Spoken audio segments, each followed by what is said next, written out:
Sebuah suara bilang dia benci umat manusia. Kita lihat rumah mewah dan di dalamnya. Para tamu kaya sedang berpesta mewah. Mereka melihat seorang pemuda yang sedang membuat bola cahaya kecil di atas tangannya yang terangkat, sang tuan rumah. Membual tentang tambahan terbaru koleksinya, merujuk pada pemuda itu yang berlutut di samping beberapa patung. Pria itu dipanggil lampu hidup. Dia punya tingkat kekuatan 1200, jadi dia jadi pusat perhatian banyak orang. Tapi saat kemampuannya akhirnya bangkit, itu hanya peringkat F. Yang bisa dia lakukan hanyalah membuat bola cahaya di tangannya. Tuan rumah kaya itu lalu menyatakan bahwa kalau bukan karena kebaikannya, Bai sudah dijual organnya. Para tamu benar-benar tertawa dan mengejeknya. Bai yakin tidak ada orang baik di dunia ini. Dia bersumpah untuk membunuh mereka semua. Bahkan jika itu menyebabkan kepunahan umat manusia. Kita lalu tahu bahwa dunia ini tercemar. Berbagai bencana terjadi. Patung Imperial Valkyrie bermutasi. Resimen raksasa batu setinggi 100 meter dipanggil dan menghancurkan kota. Monotrans berubah menjadi pusaran dimensi dan alien berkerumun keluar. Pulau Advent benar-benar dikuasai oleh iblis. Sebuah buku gambar 2 dimensi raksasa muncul secara acak di seluruh dunia dan menyedot banyak bangunan dan manusia. Selain itu, objek apapun di dunia bisa berubah menjadi polutan mematikan sebagai akibatnya. Populasi manusia turun dari 12 miliar menjadi 6 miliar dalam setengah tahun. Pada saat inilah ketika semua harapan tampak hilang, para sealer muncul. Mereka adalah manusia yang diberdayakan oleh polusi. Mereka menyegel polutan dan dengan demikian mendapatkan kekayaan dan kehormatan. Mereka menjadi pahlawan, penjaga terakhir umat manusia. Kita lalu melihat Bai memakai seragam sekolah menuju sekolah. Ternyata dia terlahir kembali. Dia masih menyimpan keyakinan bahwa manusia harus dimusnahkan. Dia melihat sekeliling ke semua siswa yang telah berkumpul untuk ujian kualifikasi sealer. Tiba-tiba, seseorang dengan lengan bertato meraih bahunya. Itu seorang pria pirang tinggi memakai kemeja Hawaii. Yang bilang dia sudah mencarinya.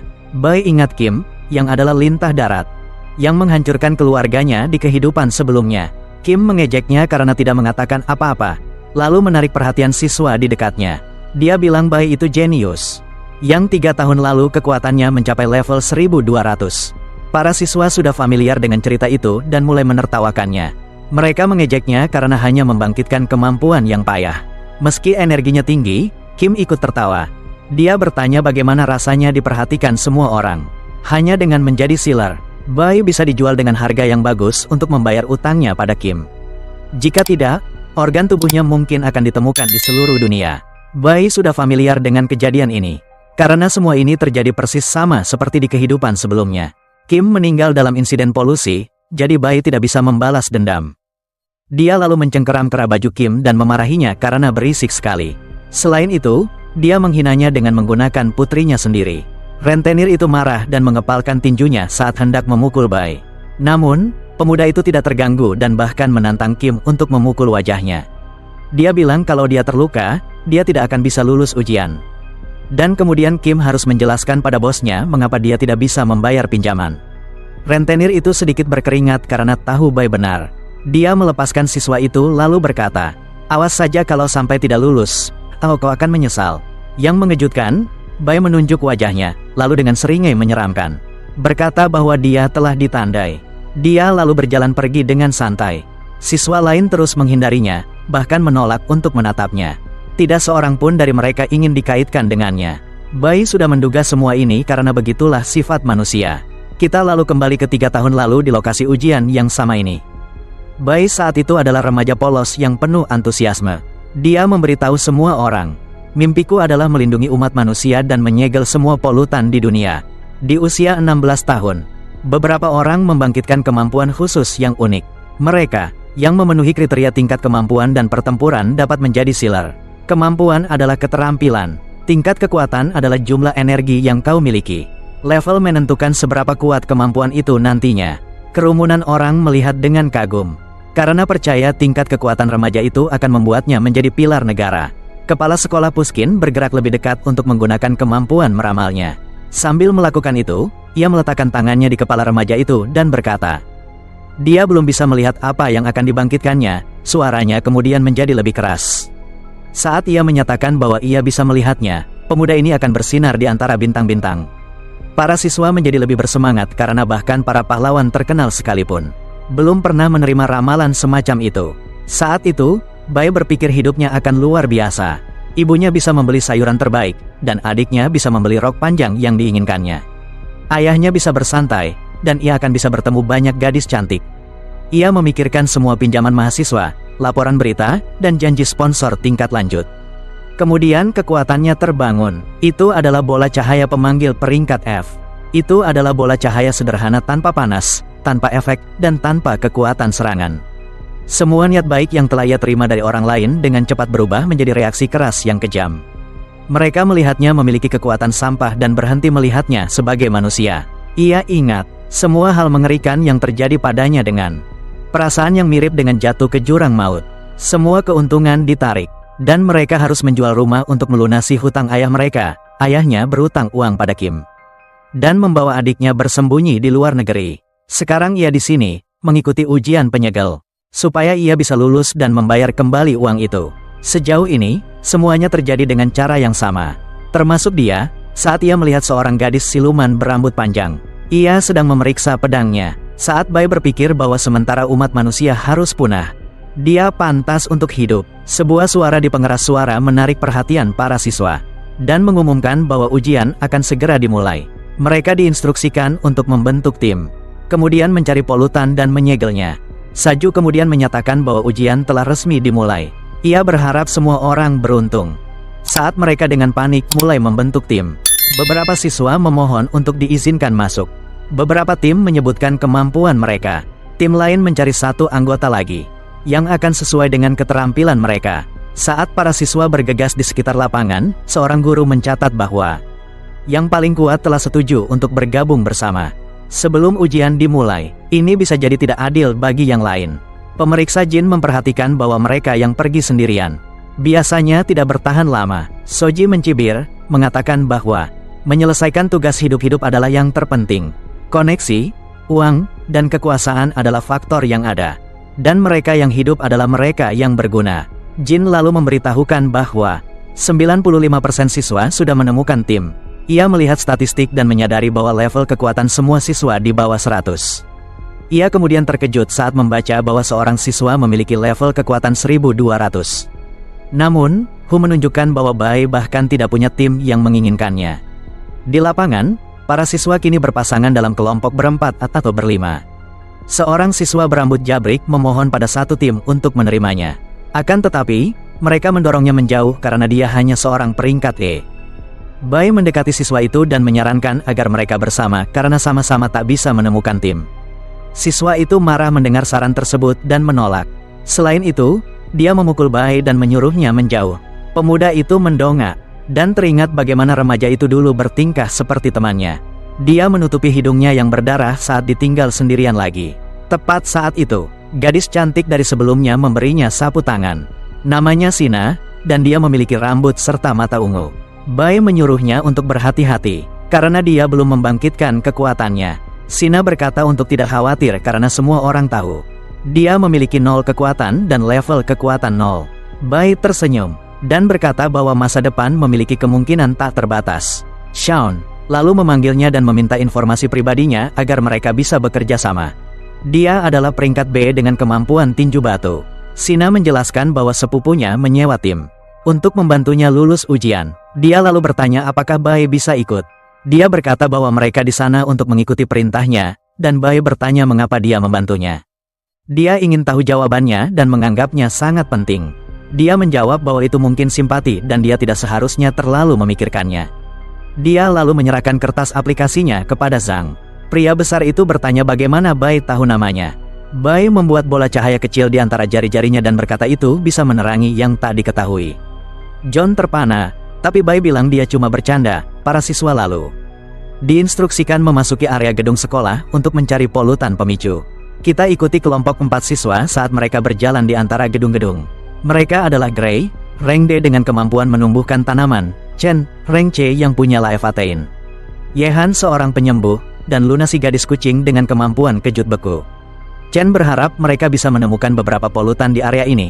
Gray memberitahunya bahwa dia merasakan sesuatu di petak bunga terdekat. Luna lalu melompat maju membersihkan jalan. Dia melompat mendahului kelompok, tapi berhenti saat beberapa polutan muncul dari tanah. Dia memperingatkan kelompoknya. kemudian melompat menghindar dari makhluk tanaman besar yang siap menyerang. Tiba-tiba lebih banyak musuh semanggi berdaun 4 kecil keluar dari tanah. Di sekeliling mereka terlalu banyak, sulit untuk ditahan. Chen memerintahkan Luna menggunakan skill kejutnya untuk memberi mereka waktu. Dia mengaktifkan stance kejutnya. Namun memberitahu yang lain dia hanya bisa menahannya selama 8 detik, itu semua waktu yang dia butuhkan. Saat dia menanam tangannya ke tanah dan mengeluarkan lava jet, banyak gunung berapi mini muncul dari tanah membakar semua polutan tanaman. Mereka semua berteriak kesakitan saat api melalap mereka. Chen lalu bertanya apakah semua orang baik-baik saja. Luna pergi ke mayat pemimpin dan menunjukkan intinya pada kapten. Dia mengambilnya, menyatakan bahwa sekali ditanam, itu akan berubah menjadi polutan lagi. Namun, itu tidak akan menghasilkan pemimpin, melainkan aliran semanggi berdaun 4 kecil. Menjadikannya sumber daya tak terbatas, Chen memegangnya di tangannya dan menyatakan bahwa objek yang disegel adalah harta umat manusia yang paling berharga di tempat lain. Bai dan kelompoknya juga mencari di sekitar lokasi. Dia terlihat tenang dan santai. Tapi Sina menyuruhnya untuk tetap waspada. Dia bertanya-tanya mengapa dia takut. Karena kapten mereka adalah rank B, sebenarnya Bai mulai tidak sabar. Agar Zhong menemukan polutan itu, sang kapten besar menyuruh mereka terus mencari. Bai, bagaimanapun, sedang memikirkan polutan khusus yang memiliki kemampuan domain polusi. Ini adalah ruang terpisah yang terbentuk di sekitar polutan. Yang terisolasi dari dunia luar, tiba-tiba Zhong merasakan sesuatu. Dia meminta Bai menggunakan bola untuk menjelajahi gudang. Sina jadi bertanya-tanya kenapa dia tidak punya center, tapi Bai malah girang bukan main ada yang butuh kekuatannya. Dia lari ke depan dan menyeret John bersamanya, sambil tersenyum. Lalu menginjak lokasi tertentu di tanah. Timnya terkejut, seolah tanah meleleh di bawah mereka dan mereka ditelan semacam lumpur hitam. Kembali ke lapangan utama tempat guru-guru mengamati ujian, Jin menyatakan bahwa mereka kehilangan pengawasan terhadap sekelompok siswa. Selain itu, satu-satunya polutan kelas C telah dipicu. Saju tidak peduli. Katanya, mati itu hal biasa. Sementara itu, Bai menggunakan tombaknya untuk menerangi area. Mereka melihat laba-laba besar. Bertengger di jaringnya adalah laba-laba iblis kriptid. Zhong menyuruh semua orang berhenti dan ikuti arahannya. Dia memerintahkan Qian untuk mengendalikan kebisingan, agar monster itu tidak bangun, dan Jinzi untuk menaklukkannya. Qian menyarankan agar mereka menyingkirkan Bai terlebih dahulu untuk meringankan beban mereka. Sina ngeri mendengarnya, dan menyatakan bahwa uang keluarganya bukan untuk membunuh orang tak bersalah. Zhong mendukungnya, mengatakan perkataannya adalah hukum. Dia lalu menunjuk Bai dan menyuruhnya menjauh. Dan jadi lampu jalan yang baik. Jinzi bercanda agar mereka menggantungnya dari langit-langit, agar mereka bisa melihat dengan lebih baik.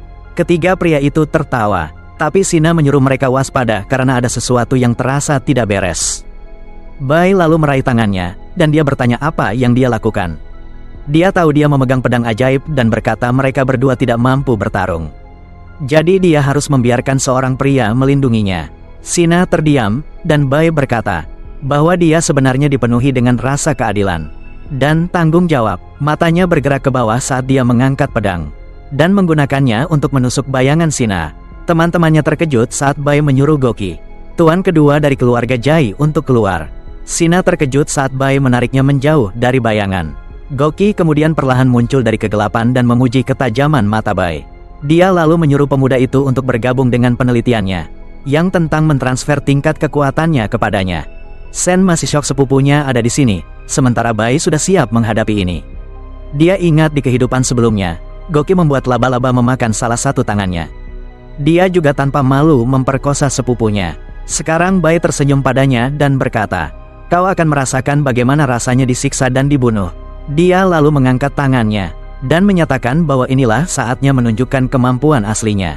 Bai membangkitkan kemampuan sejatinya, yaitu tangan ilahi. Itu memberi target kemampuan acak dengan level yang sama dengan pemiliknya.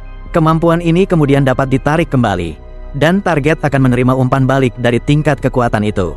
Kemampuan yang diberikan semuanya direkam dan dapat digunakan sesuai keinginan pemiliknya. Qian dan Jinzi pura-pura takut Bai bangkit. John ikut-ikutan dengan mereka berdua, tetapi kemudian ketiga pria itu berhenti dan tertawa terbahak-bahak. Mereka mengejek Bai, mengatakan kebangkitan kedua adalah hal yang mustahil. Goki, meski begitu, menyuruh Bai untuk fokus padanya saat energi gelap tiba-tiba muncul di bawah kaki Sina. Goki bergerak dan mencengkeram lehernya. Sina hampir tidak bisa bernapas, tapi masih tanpa pamrih berteriak pada Bai untuk melarikan diri. Pria muda itu tampak tersentuh mendengar ini. Tetapi sebelum dia bisa bertindak, John muncul di depannya. Pria besar itu mengepalkan tinjunya dan kemudian mengaktifkan kemampuan tangan batunya. Dia berdiri di antara Bai dan Sina, sementara kedua rekannya menuju laba-laba iblis. Si cantik berambut ungu mulai menangis dengan penyesalan, meratapi bahwa dia bisa saja membunuh mereka jika saja dia membangkitkan kekuatannya.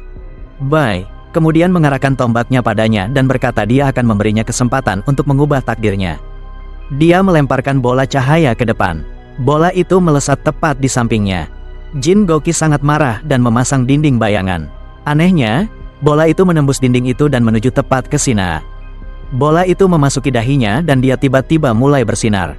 Sepupunya mengenalinya sebagai aura kekuatan yang bangkit dan mulai berkeringat. Dia menyadari bahwa Bai memiliki kekuatan untuk membantu orang lain bangkit. Dia mengulurkan tangannya dan menawarkan pemuda berbakat itu untuk bekerja padanya. Bai menolaknya tanpa berpikir dua kali, menambahkan bahwa Gouqi akan segera mati. Jadi dia tidak akan bisa membayar upahnya. Sina sementara itu semakin panas memaksanya untuk melepaskan api yang sangat panas. Hingga membakar semua pakaiannya. Dia adalah seorang areng yang telah membangkitkan kemampuan penguasaan termal dengan tingkat kekuatan 1200.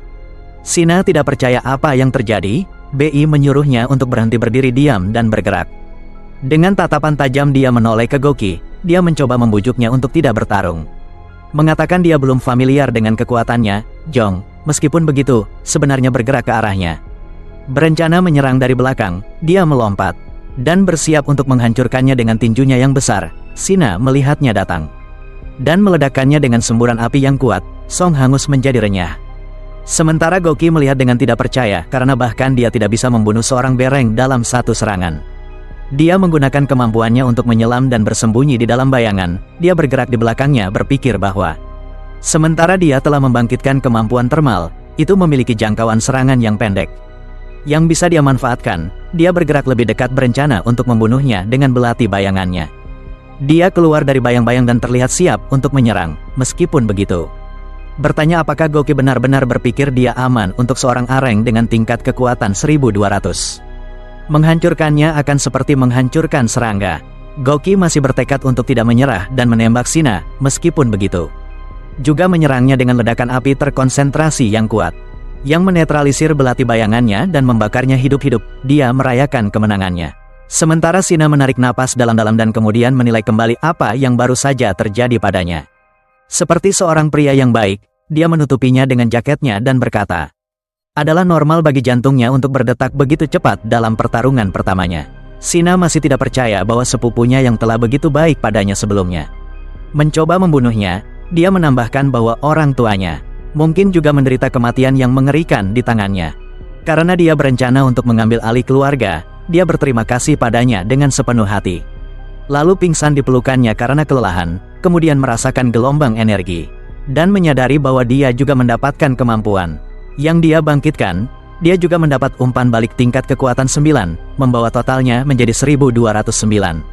Tiba-tiba Jinzi muncul di atasnya setelah bergabung dengan laba-laba iblis. Dia melihat Sina pingsan dan berpikir ini kesempatannya untuk membunuhnya. Karena dia yakin pemuda itu tak punya kemampuan bertarung, dia maju.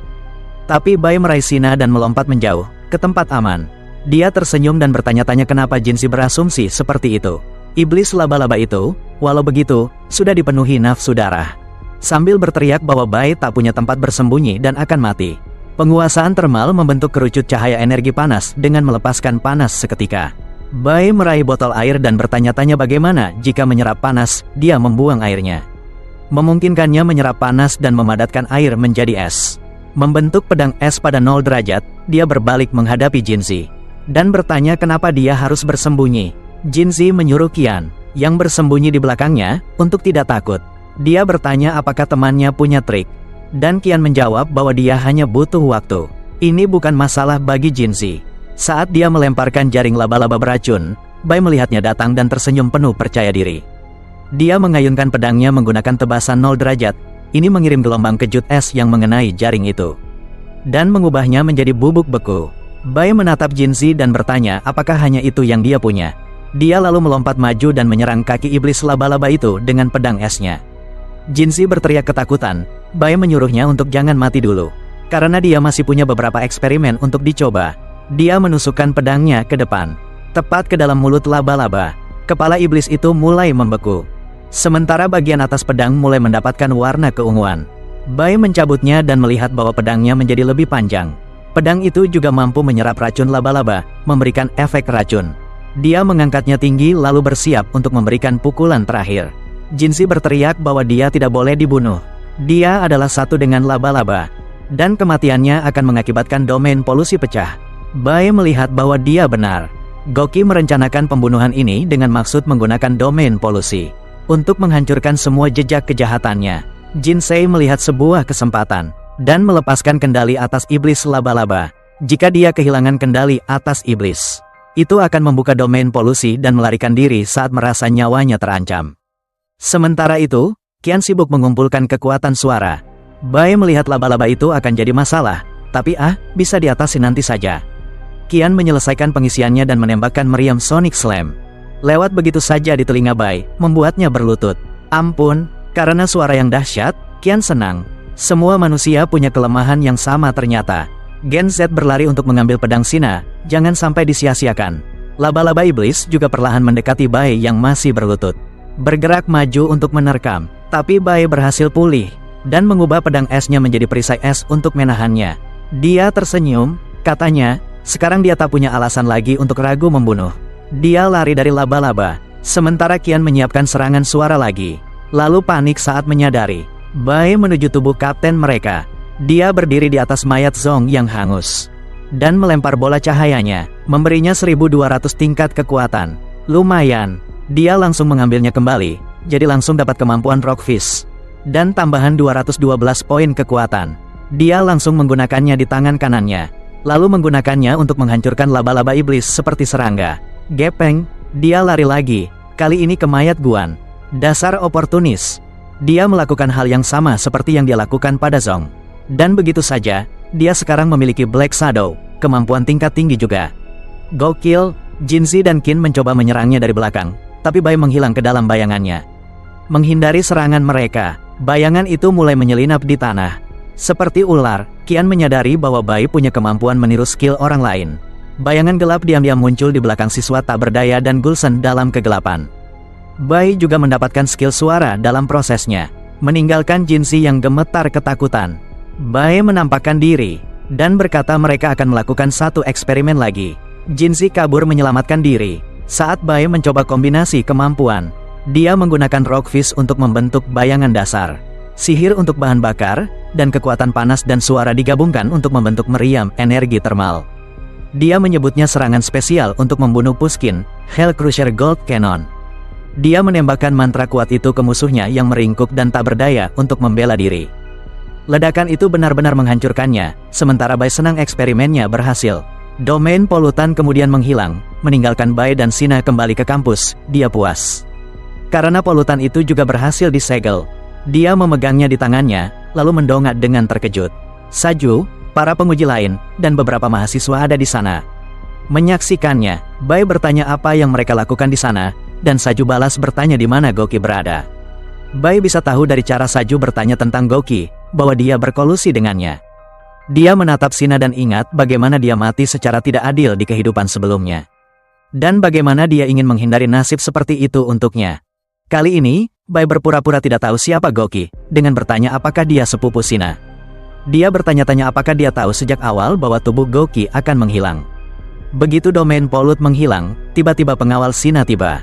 Dan terburu-buru menghampiri nyonya mereka yang tidak sadarkan diri. Mereka bekerja dengan cepat, sambil memanggil sopir untuk membawanya ke rumah sakit.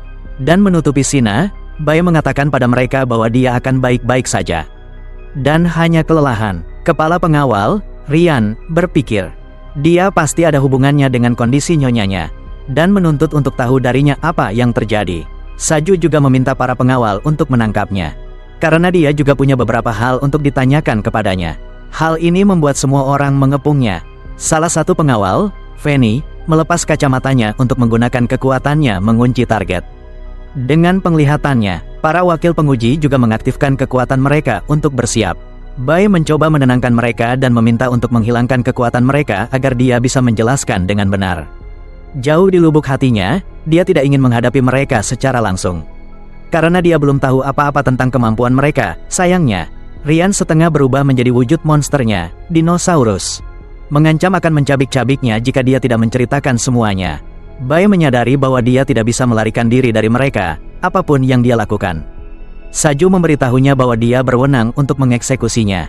Sebagai kepala penguji, tetapi menawarkan untuk membiarkannya hidup jika dia memberitahukan apa yang terjadi. Bai bilang dia mengerti, tetapi meminta agar mereka menangani situasinya dengan tenang. Dia menunjukkan berkas ujiannya dan Sina, lalu meminta Saju menandatangani kertas itu. Dengan jentikan jari, Saju merobek berkas itu menjadi debu. Bai bertanya-tanya apakah kemampuan kepala penguji adalah mengurai materi. Dia memperingatkannya bahwa setiap ujung jarinya mengandung serangan yang bisa membuatnya lenyap. Jadi, dia menyarankan agar dia mengaku cepat. Dia juga memberitahu Ryan bahwa Sina akan mendapat nilai tertinggi karena berhasil keluar hidup-hidup dari wilayah yang tercemar. Ryan mengangkat tinjunya ke Bai dan mengancam akan memukulnya. Aku bisa merasakan, dia tidak hanya menyombongkan diri saat mengancam akan mencabik-cabiknya. Dia langsung memberitahu mereka bahwa dia akan bicara, dan memberitahu mereka bahwa Goki menginstruksikannya untuk merahasiakan bahwa dia ingin mengambil harta dari sekolah. Saju tidak mempercayainya, karena dia tidak bisa merasakan kehadiran Goki yang berpura-pura takut. Bai mengatakan Goki mengincar harta kepala sekolah Puskin. Penyebutan nama kepala sekolah itu membuat Saju Ming penasaran, mengingatkannya bahwa mereka tidak boleh menyinggung Puskin. Jin juga memberitahunya bahwa Puskin saat ini berada di sekolah kota tetangga. Untuk memberikan kuliah, Saju mencoba memasukkan semuanya ke dalam kepalanya, dan bertanya-tanya apakah Goki benar-benar mengincar harta Puskin. Dia percaya bahwa Goki pasti sengaja membiarkan Bai dan Sina hidup, karena dia pikir mereka mungkin masih berguna dan ingin dia menahan mereka. Untuk menghindari kebocoran rahasia, dia menyesal melibatkan pengawal keluarga Jai. Dia menuntut agar Bai membawa mereka ke Goki segera. Sementara itu, para pengawal hampir siap membawa nyonya mereka ke rumah sakit. Bai bertanya-tanya, apakah dia dan Sina masih bisa bertemu satu sama lain hidup-hidup di masa depan? Dia tersenyum nakal, percaya bahwa interogasi mereka terhadapnya berarti mereka bermain sesuai dengan rencananya. Mereka berjalan di kampus sampai mereka mencapai gedung. Para siswa melihat Bai dibawa oleh para penguji dan merendahkannya karena itu. Bai memberitahu para penguji bahwa mereka mungkin perlu pergi ke kantor kepala sekolah untuk menemui Goki. Sebelum mereka pergi ke kantor, Bai diam-diam memanipulasi bayangannya di tanah.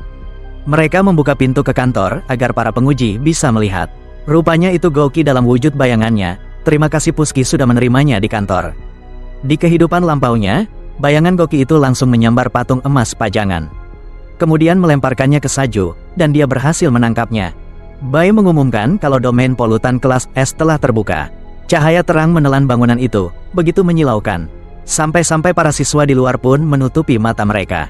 Di sekolah sebelah, Puskin sedang memberi kuliah tentang domain polutan, dan bagaimana domain itu adalah area yang didominasi oleh kekuatan polutan. Katanya, bagaimana dia berkuasa di dalam domain bergantung pada kemampuan dan level si bos. Katanya, domain di bawah rank C tidak berbahaya, tapi yang di atas rank C bervariasi. Mulai dari orang yang tidak sadar diracun sampai orang yang tertidur selamanya. Hingga bos yang membunuh siapapun yang menginjakan kaki di domain mereka. Puskin memberitahu mereka bahwa mereka harus mengalahkan bos untuk keluar dari domain itu. Dan syarat mutlak untuk mengalahkan mereka adalah mengetahui aturan domain. Di depan Puskin, terlihat ruang kuliah yang penuh dengan siswa yang mendengarkan. Seorang siswa bertanya pada kepala sekolah apakah dia tahu tentang domain rank A yang baru-baru ini dilaporkan. Mendengar tentang insiden domain rank A menyebabkan ketakutan di antara kerumunan. Siswa yang menyebutkan insiden domain rank A itu memberitahu yang lain bahwa tingkat kematian untuk sealer di domain rank A adalah 90%. Dia percaya bahwa kepala sekolah memberitahu pendatang baru seperti dia tentang domain kelas C, berarti domain tingkat yang lebih tinggi telah menjadi sangat luas. Sehingga informasi tentang domain kelas A menjadi mustahil untuk dikendalikan. Puskin mengembalikan perhatian mereka padanya untuk memberitahu mereka bahwa mereka benar tentang kekhawatiran mereka. Dan alasan dia datang ke sekolah mereka adalah karena itu adalah tugasnya untuk memberitahu masa depan umat manusia tentang masalah ini. Dia memberitahu mereka bahwa di atas domain kelas C memiliki tingkat kematian 80% dan domain rank A memiliki tingkat kematian 90%. Di atas segalanya, dia memberitahu mereka bahwa domain kelas S memiliki tingkat kematian 99%. Ini membuat para siswa panik. Seorang siswa berdiri untuk bertanya kepada kepala sekolah. Apakah dia bisa tahu apakah umat manusia akan binasa dengan kemampuan nubuatnya? Dia menjawab bahwa titik balik umat manusia akan terjadi dalam 3 bulan sementara itu. Seluruh kampus Universitas Bai ditutupi oleh penghalang. Tersenyum karena dia merasa nostalgia berada di domain polusi kelas S lagi. Saju menyadari bahwa domain itu diaktifkan ketika lembu emas. Patung itu dilempar dan bertanya kepada Goki apa yang terjadi. Bayangan Goki diserap kembali oleh semua orang untuk melihatnya. Saju menyadari bahwa itu hanya triknya. Dengan mengaktifkan kekuatan bayangannya, memberinya kemampuan untuk berenang di tanah. Untuk melarikan diri dari cengkeraman mereka, Ming memanjangkan lengan tentakel guritanya untuk menghalangi jalan Bai. Ming membual bahwa tentakelnya bahkan bisa menghentikan penyegel kelas, dengan semakin dalam ke dalam bayangannya untuk membuat dirinya tidak berwujud. Ming memberitahunya bahwa auranya terkunci oleh tentakelnya bahkan sebagai bayangan di tanah. Tentakel Ming masih bisa mengejar Biwang lalu memanggil piksi listriknya, dan memerintahkan mereka untuk menyetrum bayangan itu dengan petir. Itu membuat bayangan itu tidak bergerak. Sampai Ming menangkapnya, Bai terkejut bahwa tentakelnya bisa menyentuh bayangannya. Saju melangkah ke dalam bayangan dan menuntut untuk tahu mengapa dia memiliki kemampuan Goki. Bai bertanya padanya apa suara yang paling tajam lalu dia menggunakan Qian. Kontrol suara untuk membanjiri semua orang dengan suara keras. Itu sangat kuat sehingga kaca di sekitarnya pecah dan semua telinga mereka terluka. Sesaat kemudian mereka menyadari Bai telah pergi. Rian muncul dalam wujud monster dinosaurusnya. Untuk menasihati para pemeriksa agar pergi ke tempat aman sekarang karena mereka berada di domain kelas atas. Dinosaurus itu melompat keluar jendela sementara Fanny mengikutinya di tanah. Saji percaya. Rian tidak memberitahu mereka sesuatu tentang domain itu. Mengingat penelitian keluarga Jai tentang domain berada pada tingkat yang berbeda dari norma. Dia menyuruh wakil pemeriksanya untuk mengikutinya dengan cermat, sehingga mereka dapat menemukan cara untuk meninggalkan domain. Sementara itu para siswa di luar bingung. Mengapa mereka berada di balik penghalang, sementara itu Bai berada di atas atap dan kesakitan. Setelah kehilangan satu lengan saat mencoba melarikan diri sebelumnya, dia frustrasi karena kehilangan satu lengan. Dengan cara yang sama seperti yang dia lakukan di kehidupan masa lalunya, namun dia tersenyum. Sambil memikirkan rencananya untuk membunuh Pushkin.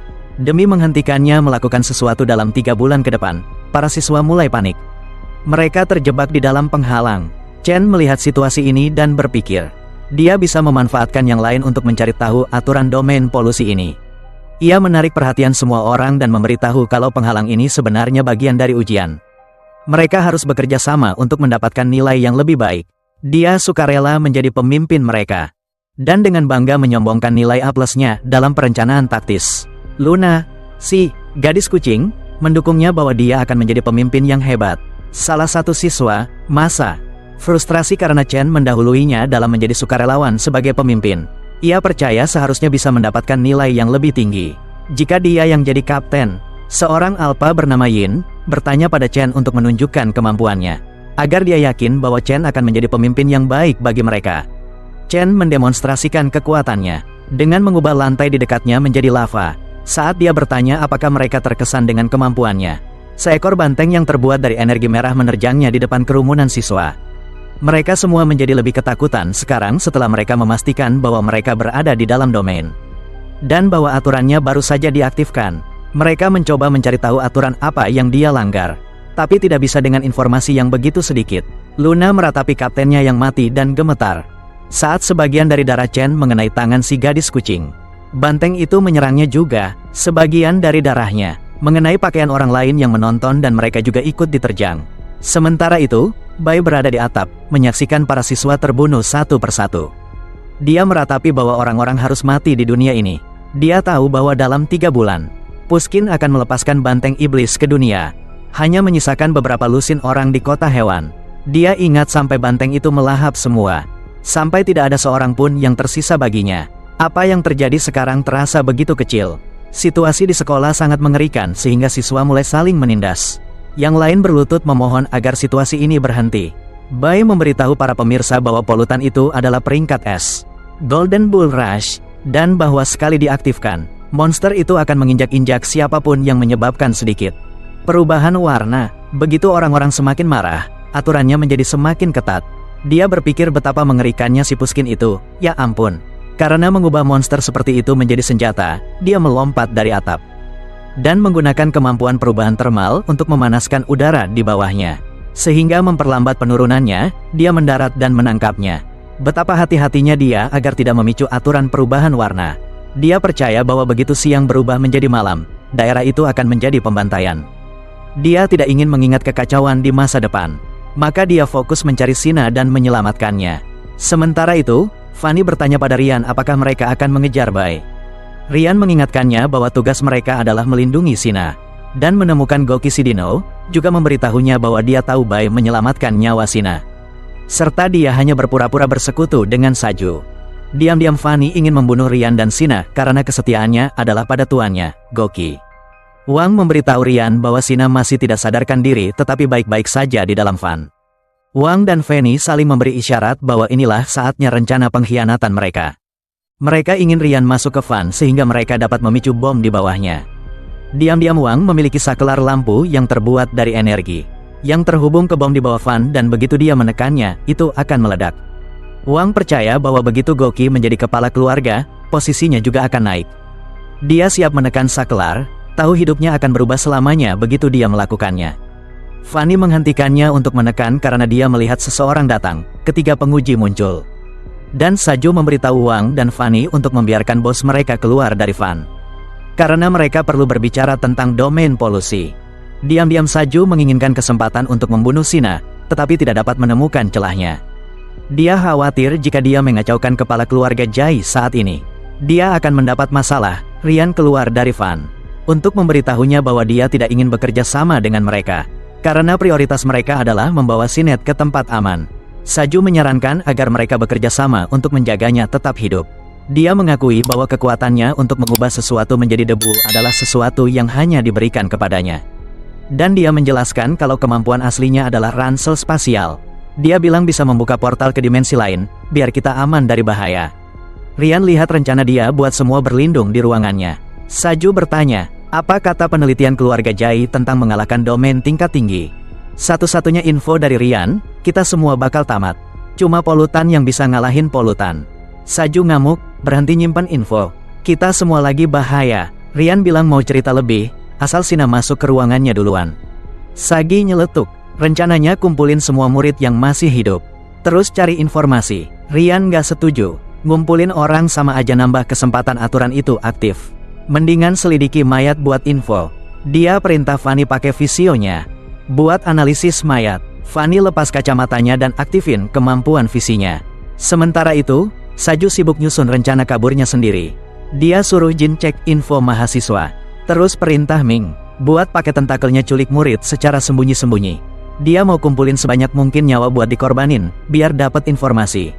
Sementara itu, Bai ngumpet di balik tembok gedung yang jauh.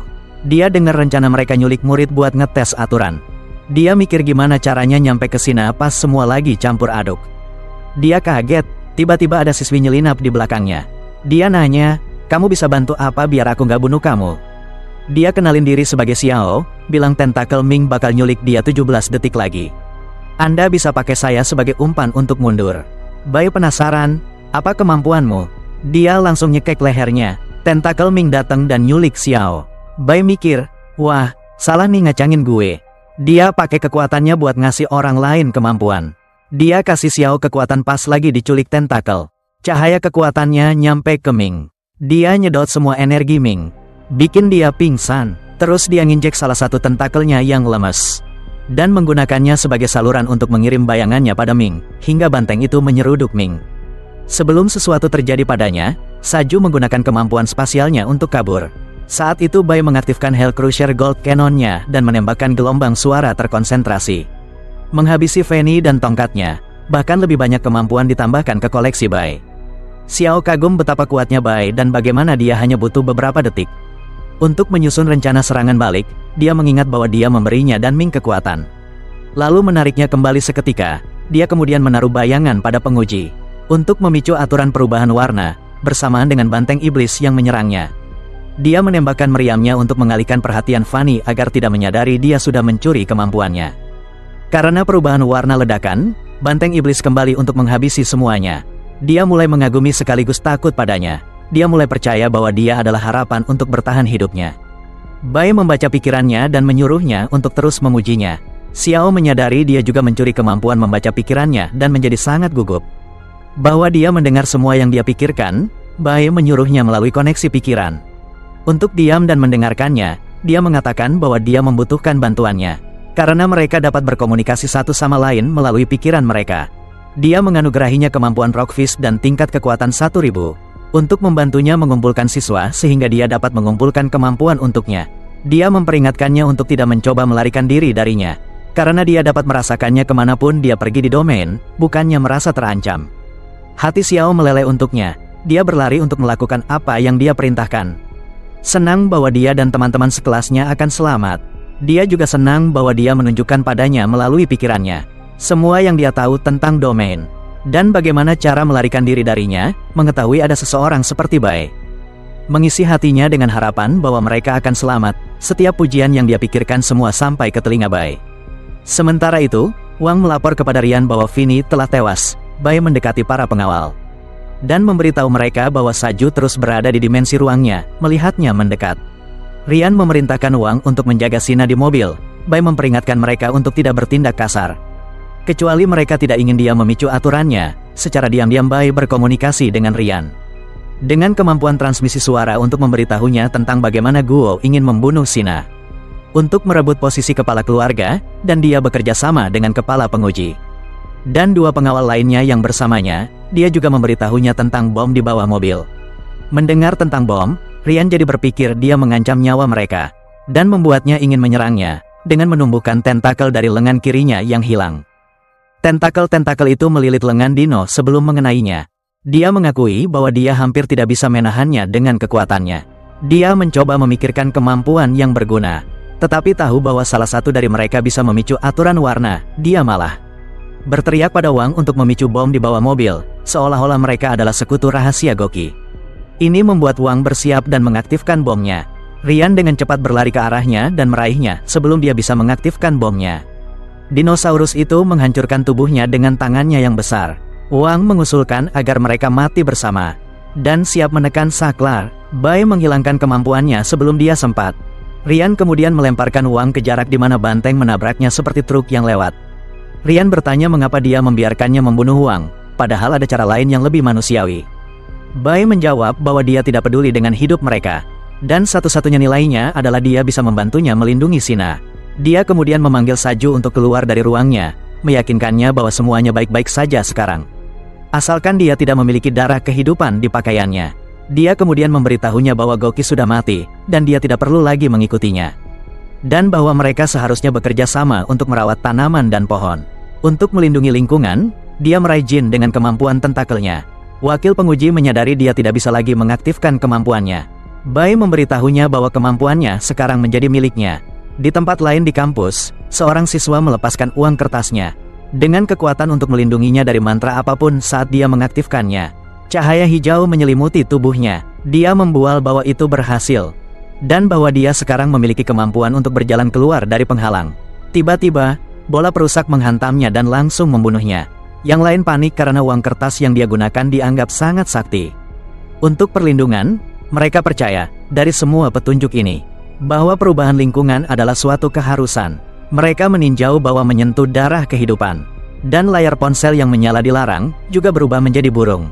Atau menjadi tak terlihat. Yin meninjau bahwa murid yang berubah menjadi burung bisa mengaktifkan kekuatannya lebih awal, hanya agar kemampuannya memicu aturan itu kemudian. Masa panik karena aturannya semakin ketat saja. Seiring waktu, Yin tiba-tiba membungkam mulutnya dengan tangan. Yin lalu menarik perhatian semua orang. Untuk menyuruh mereka diam dan tidak menggunakan kemampuan mereka agar tetap hidup. Dia memberitahu mereka tentang firasat buruknya bahwa aturan mungkin semakin ketat. Semakin sering mereka terpicu. Dia khawatir sebentar lagi. Bernapas pun bisa memicu aturan kematian instan. Masa berlutut, memohon agar seseorang menyelamatkan mereka. Yin terus berpikir bahwa tidak ada harapan untuk mengetahui apa pemicunya. Dia berkata pada masa bahwa terserah mereka berdua untuk mencari tahu. Sebagai dua rank B terkuat dari kelompok ini, tiba-tiba seseorang memberitahu mereka bahwa aturan spesifiknya adalah perubahan warna. Ternyata Xiao telah muncul dan dia memberitahu mereka bahwa hanya dia yang bisa menyelamatkan mereka. Dia memberitahu mereka tentang kemampuannya menyelami pikiran, merasakan pikiran, dan mengungkap rahasia hati manusia. Dia menjelaskan bahwa dia merasakan niat membunuh seseorang di kampus dan menemukan sesuatu yang menarik dalam prosesnya. Dia memberitahu mereka bahwa dia menemukan bahwa Bai adalah seorang regresor yang tahu perubahan di masa depan dan sedang bersiap untuk menghancurkan kemanusiaan.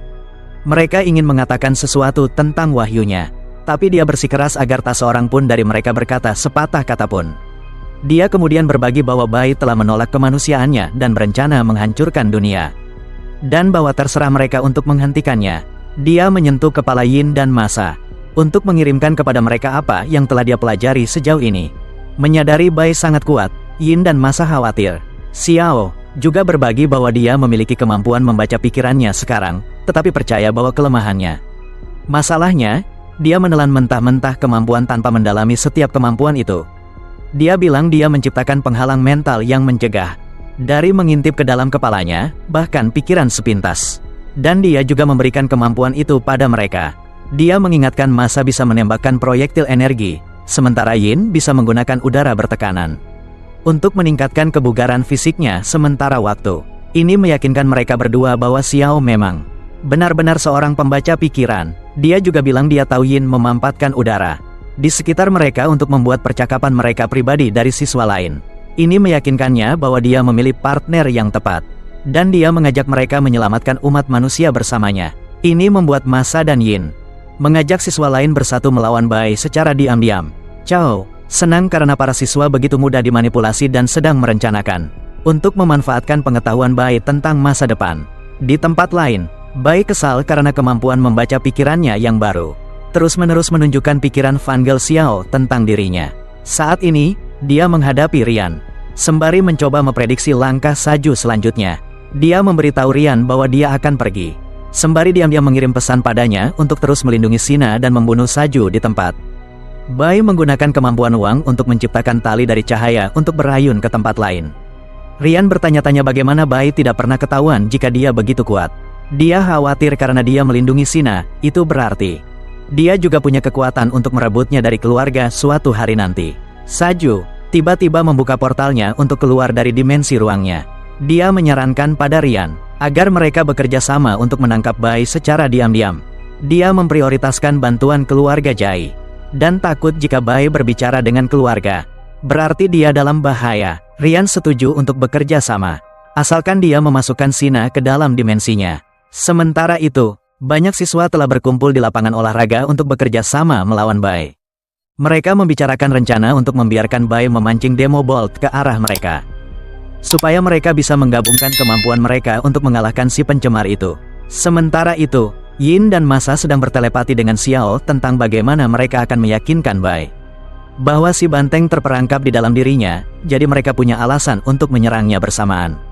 Mereka senang mengetahui bahwa banyak siswa memiliki kemampuan destruktif semacam itu. Xiao yakin rencana mereka sangat bagus sampai-sampai mereka bisa menjadi anak buahnya kelak.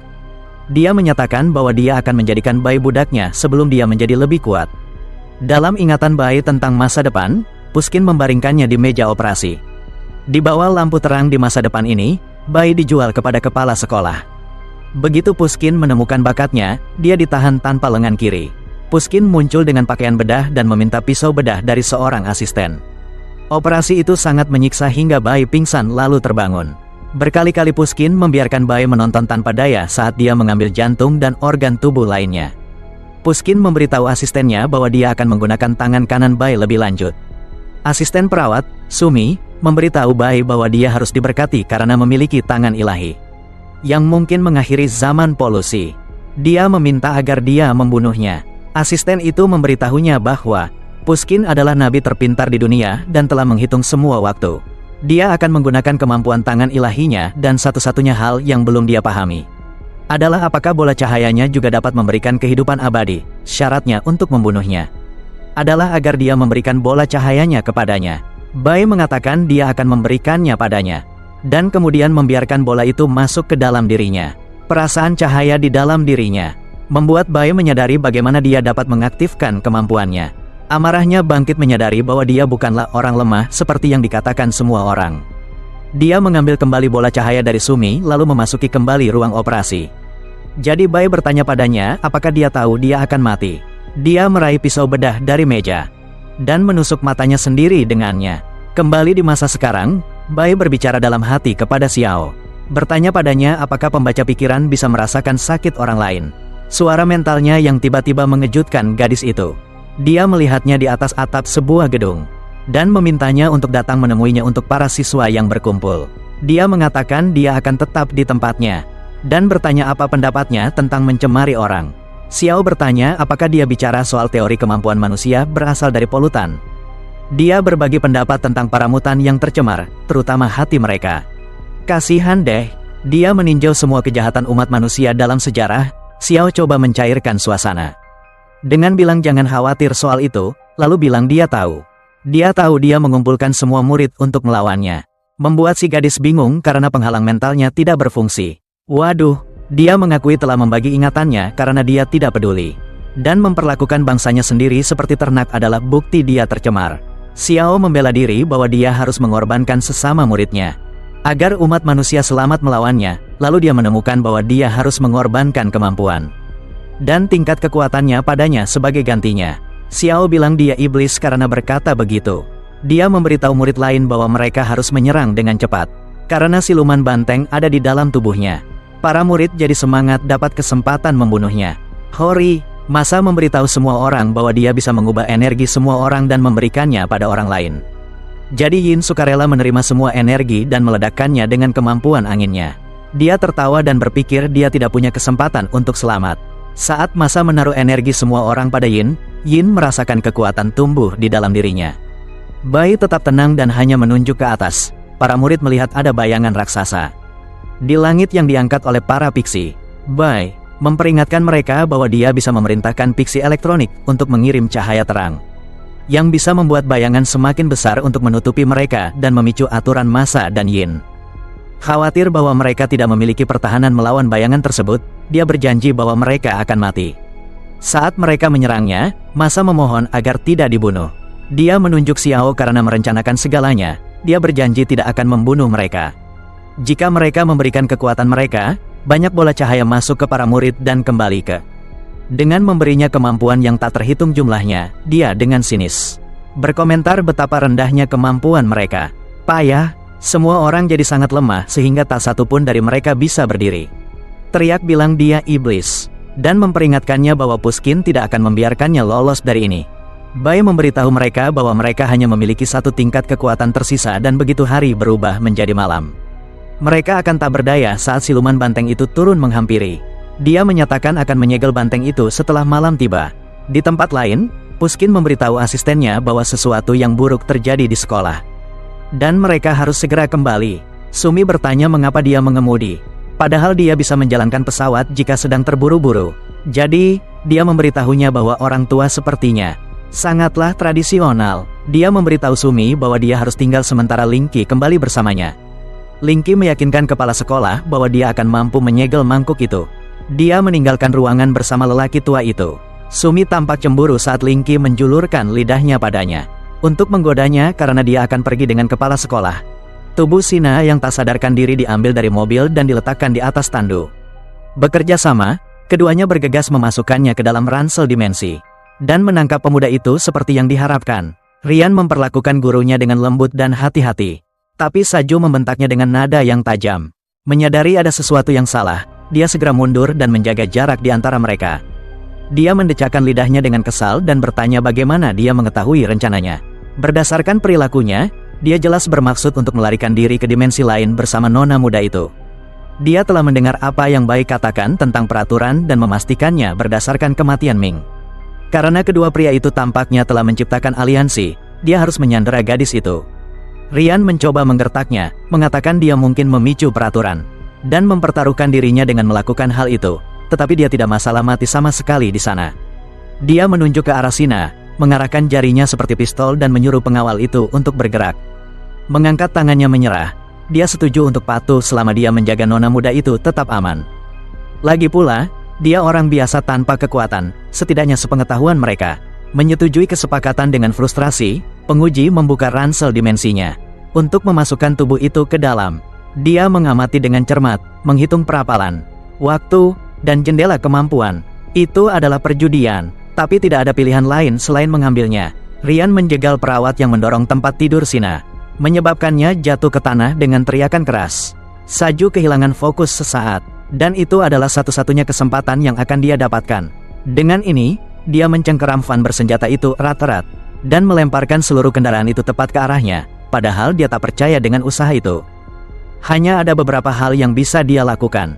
Untuk menyelamatkan diri, wanita itu memilih opsi yang paling bijaksana, yaitu melompat kembali ke tempat aman di portalnya, tapi Ryan sudah menduga ini dan mengeluarkan raungan memekakkan telinga. Gelombang suara itu menghantam bagian bawah van, memicu bomnya, dan memaksanya meledak tepat di sisi wanita itu. Ledakan dahsyat yang padat itu membara, dan si pengawal menggunakan medan gaya untuk melindungi mereka dari sana. Dia melihat si banteng mengamuk karena aturan dilanggar. Dia mengutuk uang karena pedagang itu menggunakan bom yang cukup kuat untuk melenyapkan bahkan dinosaurus. Tepat saat itu, bola cahaya melayang di sekitar tempat parkir, dan tinggi di atas gedung sekolah, ia menuju bayi yang mendapatkan skill ransel luar angkasa. Di atas akumulasi kekuatan yang begitu besar, Ryan bertanya kapan dia tiba, dan anak itu berkata. Dia menyaksikan rencana pintarnya untuk menyingkirkan wanita itu, membuatnya lulus ujiannya. Sambil berbasa-basi, penjaga itu menyadari bahwa orang di hadapannya jauh lebih kuat. Dengan menyombongkan diri tentang tahta bergerak kerennya yang terbuat dari tali cahaya energi, dia tersinggung karena dinosaurus itu tampak tidak terkesan dengan pertunjukan kekanak-kanakannya. Jadi, dia menumpuknya dengan menunjukkan lebih banyak teatrikal. Orang-orang akan datang besok.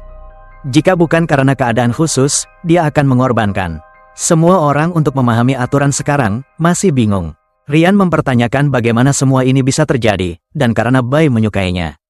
Dia memutuskan untuk membocorkan rahasianya, mangkuk yang berfungsi sebagai alatnya. Ditutupi dengan zat emas tak dikenal setelah bersentuhan dengan seseorang. Ia terbuka menjadi domain yang tercemar. Kedua, saat domain terbuka, si banteng tetap tertidur. Dan hanya terbangun ketika perubahan warna yang lebih besar dari miliknya muncul, sayangnya. Seorang idiot sebelumnya memanggil gumpalan magma besar dan memicunya. Ketiga, warna suatu objek berasal dari sinar matahari, artinya kehilangan sinar matahari akan memicu serangan membabi buta. Setelah semua target dieliminasi, bentuk sebenarnya dari entitas akan muncul, yang mana saat itulah dia akan menyegelnya berdasarkan penjelasan itu. Si banteng juga akan menyerang mereka setelah gelap, dan disinilah ransel antariksa itu berguna. Karena Bai dan Sina bisa melihat Ryan mabuk di luar, sementara si pengawal yang selalu serius gagal menghargai lelucon si bocah, tapi dia dengan bangga menunjukkan kekuatannya, yang membuatnya mendapatkan gelar manusia lampu. Mendengar rencananya itu, si perawat tidak percaya bahwa dia berniat untuk bertahan hidup dengan cara itu. Dia lebih dari mampu menerangi seluruh area sendirian, dan terus-menerus. Dulu dia diminta untuk menyesuaikan ukuran kekuatannya, untuk memancarkan tingkat kecerahan yang berbeda. Sekarang dia telah menyesuaikan cahaya agar sesuai dengan keadaan di luar. Dan mereka akan berada di satu-satunya tempat terang setelah matahari terbenam, demi Sina. Dia menawarkan mereka kesempatan untuk hidup, asalkan mereka tidak membuat masalah. Staf biasa gemetar ketakutan, tapi Ryan hanya mempertimbangkan dalam diam. Sementara itu, Bai memikirkan Puskin dan bertanya-tanya kapan dia akan muncul. Dia sedang berpikir keras, mencoba memahami tindakan pria itu, yang bisa melihat masa depan. Pertama-tama si dinosaurus mengkhawatirkan keselamatan Sina. Jadi dia meminta agar dia dikembalikan ke antariksa untuk saat ini. Perawat dan penjaga kemudian bersikeras untuk menemaninya, untuk alasan medis, sementara si bocah menatap mereka. Mereka beralasan bahwa itu hanya untuk menyelamatkan diri mereka sendiri, tetapi juga untuk menjaga wanita itu tetap aman. Dia mampu membangunkannya kapan saja, tapi dia tidak akan melakukannya sampai dia menyegel mangkuk itu sepenuhnya. Untuk saat ini, dia mengobrak-abrik antariksa, merasakan sesuatu di dalamnya, itu barang-barang Saju. Memastikan bahwa dia menggunakan dimensi yang sama dengannya, membuang semua barang-barangnya. Dia berhasil membuat cukup ruang untuk mereka bertiga sebelum membiarkan mereka masuk. Dia memperingatkan mereka agar tidak menyerang Sina, karena dia bisa membunuh mereka kapan saja. Mereka bergegas menuju tempat aman di dalam, dan portal itu segera ditutup. Sementara itu, matahari terbenam dan kegelapan dengan cepat menyelimuti sekolah. Melihat ekspresi khawatir Ryan, Bai bertanya apakah dia takut, dan dengan mengejek. Mencatat bahwa dia pasti mengkhawatirkan konflik bosnya, dia menyuruh bocah itu untuk mengabaikannya. Memahami bahwa orang-orang seperti mereka akan melakukan apa saja untuk memulihkan kerabat mereka. Si kepala pelayan ditanya tentang penelitian keluarga Jai, tapi dia hanya tahu bahwa skripsi rupanya yang memisahkan mereka. Ayah Sina menulis tentang penggunaan polutan untuk meningkatkan kekuatan segel, teori yang cukup populer, sih. Dan keributan sebesar ini hanya bisa berarti kesimpulan yang pasti, lagi. Ryan hanya tahu sebatas yang Butler tahu, sebaiknya Bai sendiri yang memastikan. Mereka memutuskan untuk membahasnya nanti saja, karena semuanya akhirnya dimulai. Dengan kedatangan malam, jeritan putus asa dan kesakitan segera menyusul. Karena banyaknya pemicu, banteng itu datang dalam bentuk meteor. Hujan meteor menghantam sekolah seperti pembebasan. Tak lama kemudian, semuanya menjadi sunyi. Karena tidak ada lagi yang hidup untuk berteriak. Pertanyaannya sekarang, bagaimana cara menyegelnya? Mencari warna-warna yang tertinggal, wujud aslinya akan terungkap. Dan itu satu-satunya kesempatan yang dia punya, seperti yang diharapkan. Dia segera berhadapan langsung dengan banteng yang tercemar itu. Bagaimana jika ada cara untuk mencegahnya merasakan warna sama sekali, mengendalikan kekuatan Goki? Dia memerintahkan skill bayangannya maju. Pertama-tama melilit kaki binatang itu. Menyelimuti anggota tubuhnya perlahan tapi pasti. Jangkauannya agak kecil, tapi peringkat. Kemampuan bisa diperkuat dengan menuangkan lebih banyak kekuatan. Dia menyuntikkan 3000 poin kekuatan. Dan membiarkan bayangan itu melahap banteng itu sepenuhnya. Setelah beberapa saat, skill itu menutupi matanya dan melemparkannya ke dalam kegelapan. Begitu saja, banteng yang mengamuk itu berhasil dijinakkan, dan domain yang tercemar segera mulai runtuh. Bai membuka portal, membiarkan mereka yang berada di dalam jatuh keluar dengan terkejut dan bingung. Langkah selanjutnya adalah memasukkan makhluk itu ke dalam ransel luar angkasa dan membawanya pergi sendiri. Dia menuangkan 4000 kekuatan untuk memperluas ruang itu, sehingga menyedot banteng itu masuk. Dengan portal tertutup, mesin pembunuh itu disegel secara efektif, tidak seperti didorong masuk. Dia tidak membuatnya tertidur, tapi memutusnya dari pemicu. Setidaknya sampai dia menginginkannya, menepati janjinya. Dia memberikan sedikit kekuatan pada Sina dan berlari pergi. Pemuda itu melompat melewati atap, dan dengan seringai puas mengucapkan selamat tinggal pada kenalannya. Dia terbang dengan kombinasi skill yang dikumpulkan, dan melaju ke depan sambil mencari hiu paru-paru yang menyiksanya tanpa henti. Sina membuka matanya dan tiba-tiba tersentak bangun dari tempat tidurnya. Diberitahu bahwa dia tidak sadarkan diri selama setengah hari. Dia dengan mendesak bertanya-tanya di mana para pelayannya, memeriksa kondisinya dan terkejut melihat tingkat kekuatan yang sangat tinggi padanya. Untuk saat ini Ryan meminta semua orang untuk pindah. Dia setuju karena punya banyak hal untuk diceritakan kepada ayahnya. Dan meminta untuk mendengar lebih banyak tentangnya di jalan, memperhatikan keadaan dinosaurus yang berubah. Dia bertanya mengapa dia berjaga-jaga dan untuk pertama kalinya melihat malapetaka yang terjadi. Hanya setengah hari yang berlalu, tetapi segala sesuatu di sekitarnya adalah bencana. Meyakinkan bahwa mereka aman sekarang, pengawal itu menyuruh para pelayan untuk pergi. Dan menggendong wanita mudanya di bahunya, bersama-sama mereka melompat pergi. Di tengah kota muncul asap dari sebuah ruangan mewah beberapa lantai di atas jalanan. Seorang wanita di tempat tidurnya merayunya, memintanya untuk segera menikah. Tetapi dia menolaknya dan mengatakan mereka harus menunggu. Saat itu seorang anak menerobos masuk pintu. Menyetujui dan mengatakan dia paling menyukainya ketika manusia bersatu. Itu adalah Putri Hiu kesepian yang ditinggalkan dalam tahanannya setelah perceraiannya. Marah dan merasa dibohongi, wanita itu mencoba pergi tetapi Kim pergi duluan. Dan menyuruh anaknya untuk bersenang-senang dengan wanita cantik itu, dia pergi dengan senyum keji. Mengabaikan jeritan marah wanita itu dengan ini. Dia menuruni gedung dan menjawab panggilan. Dia memberitahu bosnya rincian pembayaran pinjaman yang terkumpul hari itu, hidupnya adalah yang terbaik. Diberkati dengan seorang bos yang mempercayainya dan seorang anak yang terbangun cukup awal, saat itu juga. Teleponnya berdering dan koneksi mulai terputus, menjadi jernih kembali. Dia disuruh kembali bekerja keesokan harinya membuat Kim mengeluh tentang liburannya. Dia tersenyum. Sambil mengejeknya, menyuruh Hiu Linta untuk melaporkan bisnis hari ini. Meskipun kesal karena harus mengulangi dirinya sendiri. Pria itu melakukan seperti yang diperintahkan tetapi dengan cepat menoleh ke sampingnya. Dia melihat pemuda itu mengaktifkan banyak kekuatan. Dia berjalan ke raja dengan senang hati. Mengatakan dia harus mengikuti perintahnya mulai sekarang. Perintah berikutnya adalah mengingat kematian setiap debitur. Dia dipaksa untuk mati dan agar dia mati dengan cara yang sama, dia gemetar berjuang untuk menentangnya. Karena ini juga akan berakhir dengan kematiannya, frustrasi dengan pengecutnya. Dia membekukannya dari semua ketakutan itu dengan keterampilan yang memberinya kelangsungan hidup ekstrim. Yang menghabiskan poin kekuatan untuk menyembuhkan luka parah, tidak puas dengan kekuatannya yang rendah. Bocah itu bahkan memberikan beberapa poin agar dia bisa bertahan hidup beberapa kali lagi. Langkah pertama adalah mati karena kecelakaan mobil, jadi dia berjalan ke arah lalu lintas yang datang. Kematian Kim datang dalam bentuk truk yang melaju kencang, tapi akan ada lebih banyak lagi setelahnya. Di sisi lain, dia menuju ke gedung dan mengetuk pintu putrinya. Di sana, anjing besar mereka membuka pintu dan menyambutnya dengan senyuman. Entah kenapa tubuh bagian atasnya seperti manusia, anak itu juga ada di sana, kakinya diganti oleh wanita yang bersama ayahnya tadi. Dia kemudian menggunakan kekuatan yang sama untuk mengendalikan anak itu, dan menyuruhnya untuk mencari ayahnya dan bermain dengannya. Menggunakan keahlian splitchingnya untuk bergabung dengan anjingnya, dia berubah menjadi bola. Dan benar-benar menggelinding keluar dari gedung saat dia menghela napas karena jengkel. Seluruh tubuhnya tiba-tiba bergetar dan kekuatan yang sangat mengerikan. Kekuatan kuat mencoba keluar dari dirinya, itu adalah kekuatan banteng emas. Berjuang untuk melarikan diri, segel itu dikurung oleh jeritan dan jatuh ke lantai. Saat kekuatan banteng itu mencoba keluar, dia tidak mengerti bagaimana caranya. Meskipun aturannya diputus oleh Shadow Skill, untuk sekarang dia membuka portal dan menyuntikkan 3000 level untuk mempertahankan segel. Saat jumlah awal turun drastis dari luar, dia melihat monster itu menatap balik seolah mengejek usahanya. Dia terengah-engah kelelahan. Namun tahu bahwa itu hanyalah tindakan sementara untuk masalah yang lebih besar. Itu terus-menerus mencoba mengambil alih tubuhnya, dan dia tidak akan bertahan 3 hari dengan kecepatan seperti ini. Sayangnya, dia tidak dalam posisi untuk melepaskan makhluk itu dan membiarkan domain muncul kembali.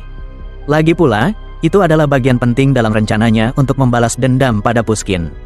Ken sibuk membenturkan kepalanya ke dinding, dan mengabaikan putri sehari-harinya yang melompat ke arahnya. Dia jatuh ke tanah. Saat dia mengambil poin kekuatan, dia sekarang harus menghabiskannya. Dengan cerdas, rencananya adalah membunuhnya dengan bosnya, tapi itu harus menunggu untuk saat ini. Dia berangkat untuk mencari Sina, berharap penelitinya. Mungkin ayah punya cara menyegelnya yang lebih baik. Sementara itu, seorang Goki terkutuk sambil menyeruput mie-nya. Baru saja tahu apa yang dia lakukan pada putrinya. Dia tahu pemuda itu bukan orang biasa, dan untungnya sudah bersiap sebelumnya. Rian menyelesaikan laporannya tentang apa yang terjadi, dan mereka bertanya-tanya bagaimana orang tua itu tahu. Yang mengejutkan, dia mengaku menyuntiknya dengan hormon. Setelah melihatnya mengintip ibunya, sejak saat itu dia mengirim pria dan wanita mendekati Goki. Membodohinya dengan kehidupan popularitas palsu. Dia bahkan menggunakan benda-benda untuk memperlambat pertumbuhan kekuatan keponakannya secara signifikan, lagi pula dia iblis yang membunuh seorang gadis ketika dia baru berusia 12 tahun, ayahnya, Renmei.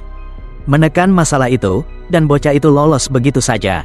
Namun, keluarga mereka akhirnya tertangkap dan menggunakan masalah ini sebagai daya ungkit. Untuk mendapatkan penelitiannya, Sina menawarkan bantuan, mengatakan dia bisa sekarang karena kekuatannya telah bangkit. Dia memanjakannya, berjanji untuk mengadakan perayaan untuk acara bahagia ini. Segera, di sisi lain, dia akan berurusan dengan pamannya sendiri. Dan ingin bertemu, jika memungkinkan, ayah tidak akan ragu menyakitinya. Jika dia tertarik padanya, sambil memeluk putrinya. Dia berbagi anggukan pengertian dengan Rian, dengan ini sudah pasti bahwa sesuatu akan berubah dalam keluarga ini. Malam itu, pengawal mengantar Sina pergi untuk saat ini. Ingin segera membawanya keluar dari sana, dia terobsesi dengan penelitian. Dan membiarkan keluarga cabang mengambil alih, tapi itu berakhir malam ini. Jika putrinya selamat keluar dari sekolah, para pejabat akademi tidak akan menyembunyikan rahasia mereka lagi. Seluruh gedung telah dibersihkan dari warga sipil. Dan tindakan keamanan telah dimatikan. Dia mengenakan koleksi barang aneh. Bersiap untuk melawan siapapun yang akan dia temui. Topeng kucing membuka matanya. Dan tanpa terkendali mencatat sekeliling untuk memahami lingkungan, dia memasangkannya dengan kacamata berlensa 1. Yang memungkinkan mata untuk tetap diam dan fokus, dengan mantel merahnya. Dia bisa menyembunyikan dirinya sepenuhnya dan melihat semua hal tersembunyi dan tidak tersembunyi. Itu adalah kumpulan 3 polutan, ya ampun. Dijadikan alat untuk operasi siluman sempurna, datanglah seseorang sesuai perkiraan. Tapi dia tak tahu siapa GI itu, padahal ada yang bersembunyi dengan lihai. Dia celingukan bingung karena tak melihat siapapun, berhubung waktunya mepet.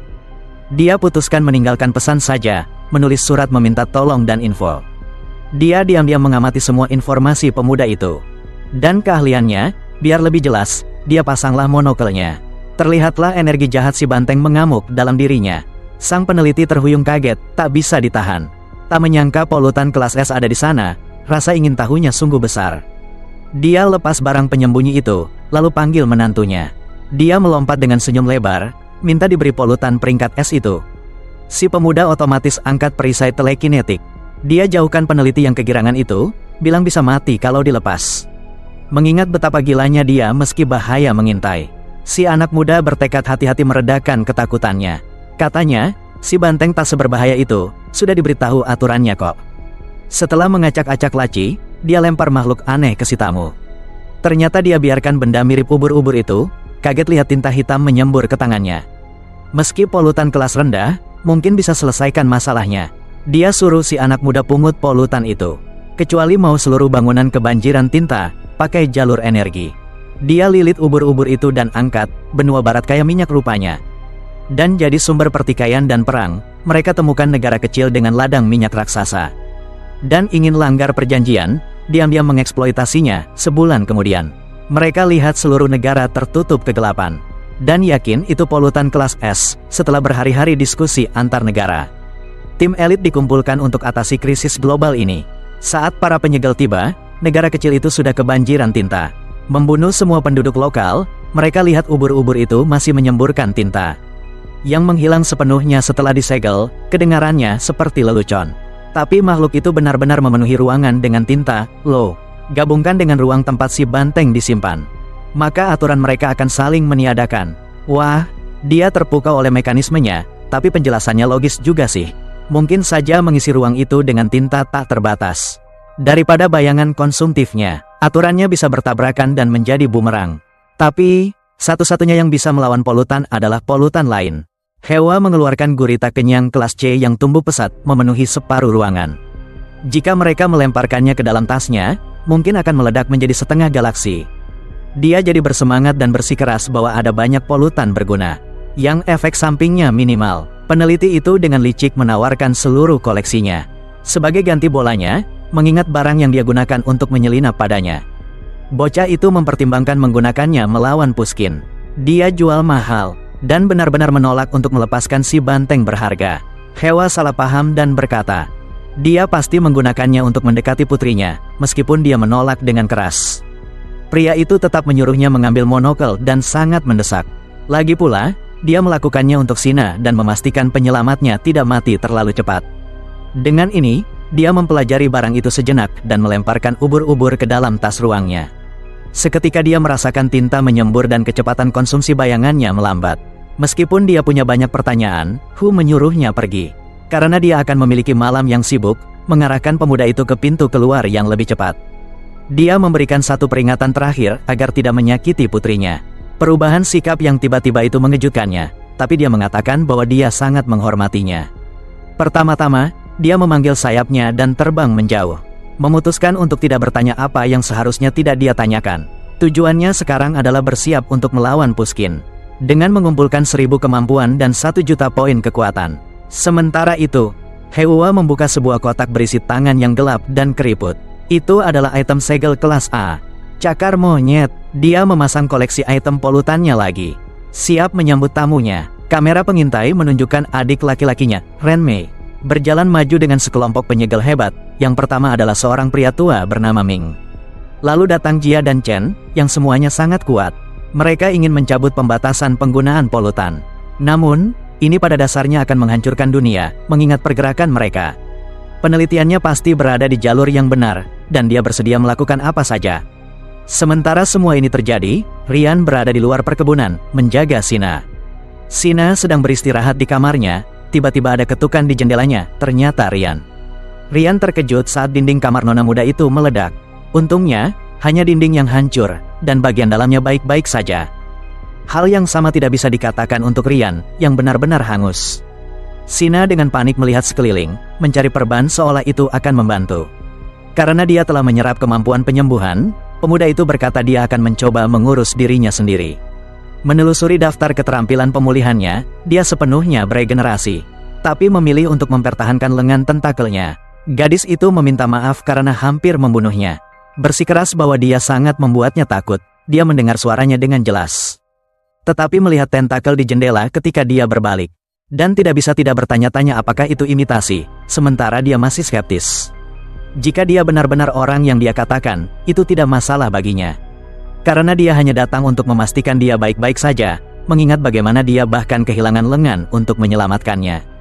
Gadis itu bersikeras untuk berterima kasih padanya dengan cara tertentu.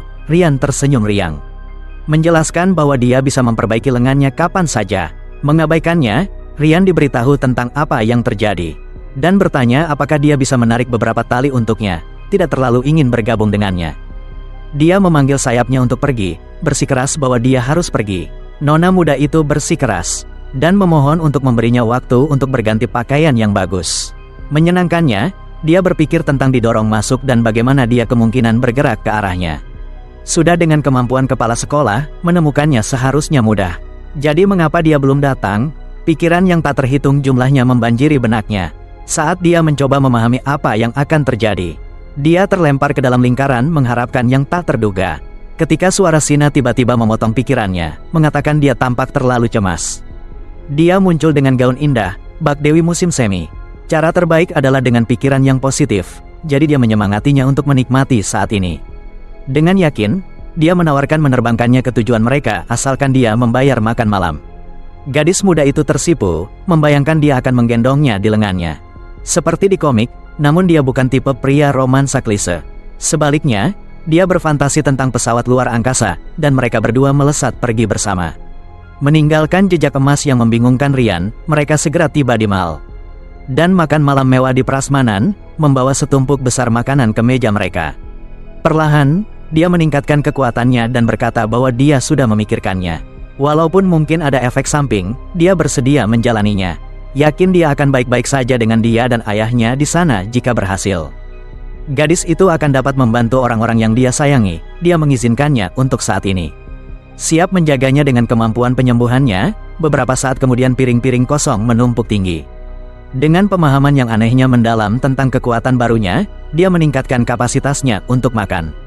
Semua orang terkejut melihat sosok gadis itu mengembang secara besar-besaran. Dalam beberapa saat, dia tersenyum senang karena dia kehilangan nafsu makannya. Setelah terlalu fokus pada berat badannya, dia hanya bisa memikirkan betapa terpukulnya dia. Jika dia melihat betapa besarnya dia memeriksa daftar kemampuannya. Putus asa mencari sesuatu untuk membuatnya kurus kembali. Ada banyak yang bisa dia gunakan. Tapi dia tiba-tiba bangkit untuk mengambil buah, jadi dia menawarkan untuk mengambilkannya. Dan ingat untuk mengambil beberapa serbet kalau dia menangis. Entah kenapa, ada genangan air di lantai. Dia tidak memperdulikannya dan berjalan mendekat untuk saat ini, tetapi bayangannya tetap di air. Tersenyum jahat, saat berikutnya dia berjalan dan menginjak air itu. Dan tiba-tiba mendapati dirinya tenggelam ke dalam tanah. Sina bingung mengapa dia begitu lama, tetapi pemuda itu berada tinggi di udara. Tiba-tiba jatuh ke laut lepas. Meluncur dari langit, dia segera memanggil sayapnya yang segera muncul di punggungnya. Masih tidak bisa bergerak, dia menggunakan sinar energinya untuk menciptakan pesawat luar angkasa. Dari sebelumnya, cahaya itu padam sia-sia, dia disergap dengan aturan larangan terbang. Jadi dia tak punya pilihan selain jatuh ke laut, walau tanpa pelindung. Itu bisa membuatnya cedera parah. Dengan segenap kekuatan, dia tingkatkan pertahanannya. Dia aktifkan semua yang bisa menutupi tubuhnya, lapisan otot, batu, tentakel, bahkan memanggil monster untuk melilit seluruh tubuhnya. Belum selesai, dia gunakan kompresi untuk meningkatkan kepadatan dan gesekan udara, dan berubah jadi meteor yang akan menghantam laut. Setelah hantaman, dia berniat menggunakan semua skill pemulihan, ditambah kemampuan bertahan di air. Sekarang, pertanyaannya adalah, bagaimana dia tertangkap dan siapa yang memasang perangkap ini? Di kedalaman laut, wanita mirip duyung mengawasi dengan seksama, ditemani dua manusia. Dia memberitahu mereka bahwa tamu sudah tiba. Penyegel itu bernama Yusen, dan memiliki kemampuan garis keturunan duyung.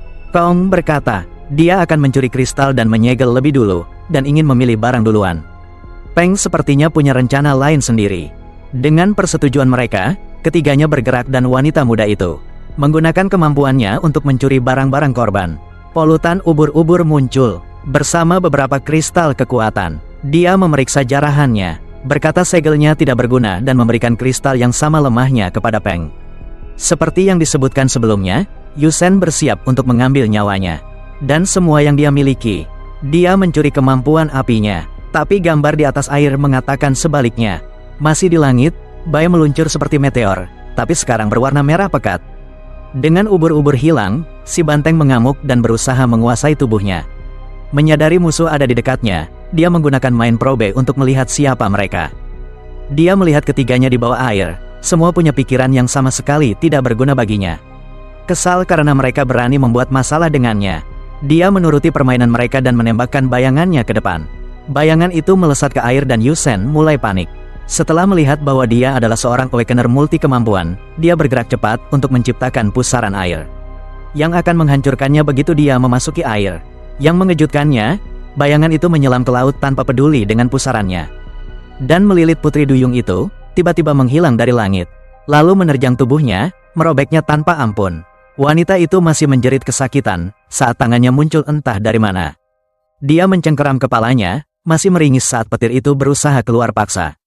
Kerutannya berubah jadi seringai puas, saat dia membuat kepala wanita itu meledak. Dia bisa menggunakan kekuatan banteng iblis untuk menyerang siapapun secara instan.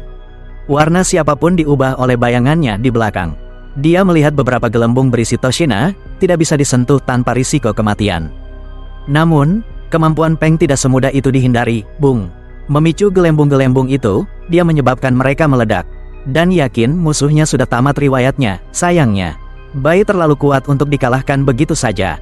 Dia mencoba memampatkan Toshina dengan arus laut. Amarah enggan menuruti orang luar seperti yang diharapkan. Aturan laut tidak semudah itu dihindari, satu-satunya cara menghadapi polutan adalah dengan menggunakan polutan lain, dengan senyum maniak. Dia bertanya pada si banteng apakah dia ingin keluar, dan memutuskan untuk membiarkannya menghirup udara segar lagi. Energi merah menyeramkan itu menyembur keluar dari tubuh Bai, meresap ke perairan dalam. Seluruh laut dilahap oleh wilayah yang tercemar, yang juga berfungsi sebagai wilayah kekuasaan si banteng iblis. Di dalam tubuh Bai, tidak terpikirkan bagi manusia untuk menyimpan polutan di bawah kulit mereka sendiri. Untungnya, Peng masih memiliki segel, yang seharusnya mengirimnya ke ruang acak di planet ini. Jika termakan, segel itu menghilang dari tangannya, dicuri oleh Kong yang mengawasi dari dekat. Dia menertawainya karena mencoba melarikan diri sendiri, dan sekarang dia akan meninggalkannya di sana. Segera memecahkan gelembung untuk membebaskan diri, wanita itu tiba-tiba jatuh pingsan. Itu sebenarnya segel yang membuat penggunanya koma. Dan Peng merencanakan agar dia mencurinya sejak awal. Memanggil segel yang asli, dan mengaktifkannya untuk melarikan diri. Puting beliung kecil menyelimutinya sesaat, dia menghilang dari wilayah itu. Tetapi, plot twist tak terduga, dia langsung kembali. Dia tak bisa keluar, padahal si putus asa sudah memanggil banyak orang. Dan meski tubuhnya sempat berteleportasi sesaat, dia tetap balik lagi ke domain itu. Ini gawat, saat diseret ke laut, semua barangnya terperangkap. Dia hampir tak punya skill menyerang. Peng memutar otak, putus asa mencari sesuatu, apapun, demi bertahan hidup. Di sisi lain, Bai merasa hebat karena punya kendali penuh atas domain kelas S. Dia merasakan sesuatu yang aneh dan sadar dia diserang. Upaya yang konyol, yang hanya membuatnya marah. Si banteng membunuh orang dengan teleportasi instan instingtif. Bahkan tak memakan poin kekuatan. Dia mencobanya dan muncul tepat di belakang Peng. Punggung Peng merinding ketakutan. Orang itu bergerak lebih cepat dari yang dia kira. Bai memberitahu bahwa mungkin untuk mentransfer objek lain di domain dan memanggil Toshinanya tadi. Membesarkan dan melelehkannya jadi satu, dia mengacungkannya di atas pria ketakutan itu. Peng menyerang dengan gelembung, tak bisa berbuat lebih dari itu. Tapi bocah itu menangkapnya dengan tasnya, bilang bantengnya akan menyukainya. Sekarang saatnya menuju kematiannya, dia mendorong Toshina ke depan. Menyebabkan benda itu memakan hidup-hidup si Sealer. Kulit dan dagingnya mengelupas sambil mengutuk Yan, wanita yang melemparkannya ke laut saat dia menguap menjadi ketiadaan. Bai menyerap kemampuannya dan senang bukan main. Dia lalu beralih ke Kong, yang masih pingsan total. Kemampuan mencurinya takkan dilupakan, karena itu suplemen sempurna untuk kemampuannya. Sayangnya, syarat untuk mengaktifkannya adalah menggunakan salah satu tangannya dengan kemampuan splitching Putri Kim. Dia memotong lengannya dan akhirnya mengganti tangan tentakelnya. Sudah lama sejak terakhir kali dia merasakan kedua tangannya bergerak. Lanjut, ubur-ubur itu dilempar kembali ke ruang belakang dan Bai hampir seketika merasakan bantengnya menyusut karena menghalangi penglihatannya. Mengalahkan kedua Sealer itu, memberinya setumpuk barang konsumsi langka, termasuk tetesan langka, yang memungkinkan generasi pada titik waktu tertentu. Dengan ini, dia punya cara lain untuk bertahan hidup, nih. Terjebak begini, saatnya cari jalan keluar dari domain ini. Tempat Yan menjebak yang lain berminggu-minggu, berputar-putar. Pemuda itu sadar kalau Kong menghilang, berdasarkan ingatan Peng. Ada puluhan penyegel di sana, mungkin mereka menyelamatkannya. Gawat. Tinta itu menghalangi penglihatan si banteng, dan tubuhnya sudah tercemar. Tubuh Bai terkikis karena polutan, efeknya tak bisa dipulihkan. Metode Renhui gagal, satu-satunya cara menahan banteng itu adalah dengan kekuatannya sendiri. Pemuda itu menggunakan skill Putri Duyung, memanggil sirip raksasa dan keluar dari air. Berenang dengan tekad, dia berniat mencari yang lain dan mengumpulkan informasi. Tak peduli apa yang terjadi, dia berenang maju, melesat di laut seperti torpedo. Tiba-tiba dia melihat sesuatu yang membuatnya berhenti. Di bawahnya ada paus-paus tidur yang tak terhitung jumlahnya. Yang mungkin merujuk pada nama domain, mimpi paus untuk memecahkan aturan tersembunyi. Dia harus menyelidiki dengan hati-hati, tanpa memicu sesuatu yang berisiko. Saat dia mulai mendekat, sebuah suara tiba-tiba dan mendesak. Memperingatkannya agar jangan mendekat. Suara itu datang dari permukaan. Tempat sebuah perahu kecil mengapung tepat di atasnya, berenang kembali menyambut suara itu.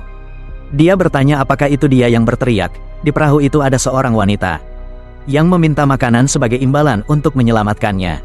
Dia teringat sepiring irisan semangka yang dibawanya, tapi itu semua sudah habis, mengingat dia baru saja tiba. Dia bersikeras dan menawarkan sejumlah besar uang, tidak peduli jika makanannya tidak segar. Pemuda itu tak peduli dengan uang, lebih tertarik bagaimana wanita itu tahu tentang dirinya. Dia membuat ombak besar dengan kemampuannya, dan orang-orang di sana tidak melakukan itu. Karena kekuatan tak bisa dipulihkan, pendatang baru itu menyarankan membantai paus untuk makanan. Tapi itu hanya akan berujung pada kematian. Mengejutkannya, dia tiba-tiba memanggil seekor lebah, yang mengeluarkan aliran madu tak berujung. Dia tak percaya, wanita itu berjanji akan membagikan semua yang dia tahu jika dia memberinya madu, sekarang juga. Dia menghela napas lega dengan perut kenyang, untungnya dia bertemu dengannya. Sebelum kehilangan akal karena kelaparan, segar kembali, dia menggunakan kemampuannya, namanya Waco. Presiden Kamar Dagang Kuan, dan dia mulai meminta madunya. Menawarkan imbalan apapun, sambil bercanda bertanya apakah dia termasuk di dalamnya. Wanita itu terpancing dan berkata itu tergantung pada jumlah madu yang bisa dia tawarkan. Dia mundur, toh dia hanya bercanda. Wanita itu mendekat dan untuk kedua kalinya mencoba membuatnya memberikan madunya, tapi sekali lagi ditolak. Dia disuruh menjelaskan bagaimana cara keluar dari sana saja. Dia berkata, tak seorang pun dari mereka akan terkunci di sana jika mereka tahu caranya, untuk ketiga kalinya. Dia memohon, kali ini mendorongnya untuk melakukan apapun untuk melindunginya, keahlian membujuknya. Selalu memberinya keberhasilan dalam negosiasi. Dan tak seorang pun menolak setelah 3 kali mencoba, akan tetapi usahanya malah membuatnya dicekik. Kali ini sungguh malang bagi wanita itu. Bai punya kemampuan yang memblokir serangan mental seperti miliknya. Dia tadinya berharap bisa keluar dari sana. Tapi mengingat betapa tidak ramahnya semua orang, dia mempertimbangkan untuk membunuh mereka semua. Dia berteriak ketakutan, sekarang dengan tulus menawarkan kepasrahan demi nyawanya. Karena tak lagi percaya janjinya, dia menggunakan tangan suci untuk mengambil kemampuannya. Keduanya tenang tak lama kemudian. Wako tak pernah menyangka orang seperti itu akan muncul. Dengan seringai percaya diri, Bai menggunakan kemampuannya sendiri untuk melawannya. Dan menuntut untuk diberitahu segalanya, mimpi paus adalah domain yang belum pernah ditembus. Berarti aturannya saat ini masih belum diketahui. Tanpa makanan, tingkat kekuatan yang habis tak bisa dipulihkan.